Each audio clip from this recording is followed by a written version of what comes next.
અમદાવાદના વસ્ત્રાલમાં ઓએનજીસીની crude oil લાઇનમાં ભંગાણ થયું છે. હરેશ્વર આર્ક બહાર ક્રૂડ ઓઇલ રસ્તા પર વહેતું જોવા મળ્યું.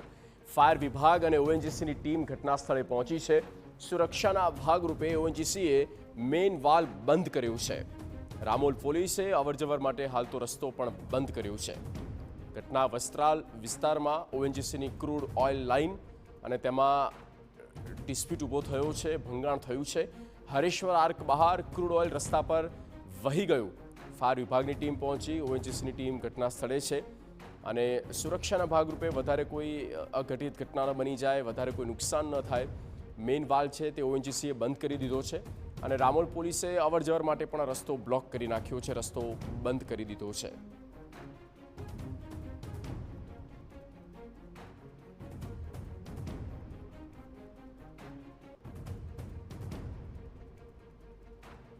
અમદાવાદના વસ્ત્રાલ વિસ્તારમાં આ બનાવ બન્યો છે. સંવાદદાતા સચિન પાટીલ ફોનલાઈન પર. સચિન, પૂરી જાણકારી.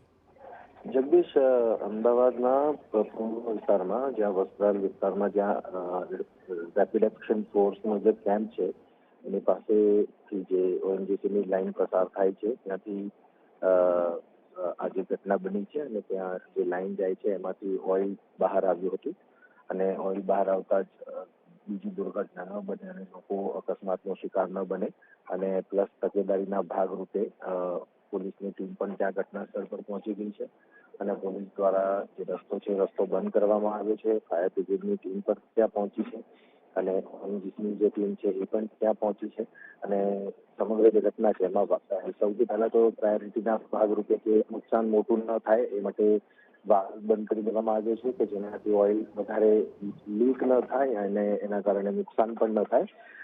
અત્યારની જે આગળની કાર્યવાહી છે સ્થાનિક સ્તરે અધિકારીઓ પહોંચીને એના ઉપર શું તાત્કાલિક કરી શકાય કે પ્રાઇમા ફેસી એના કયા સ્ટેપ્સ લઈ શકાય પ્રિકોશનરી મેજર્સના, ત્યારે એ માટેની જે પ્રક્રિયા અત્યારે હાલ કરવામાં આવી રહી છે. જેને આભાર આ તમામ જાણકારી આપવા માટે. તો ઓએનજીસીએ મેઇન વાલ્વ સુરક્ષાના ભાગરૂપે બંધ કરી છે અને રસ્તો પણ બ્લોક કરી દેવામાં આવ્યો છે.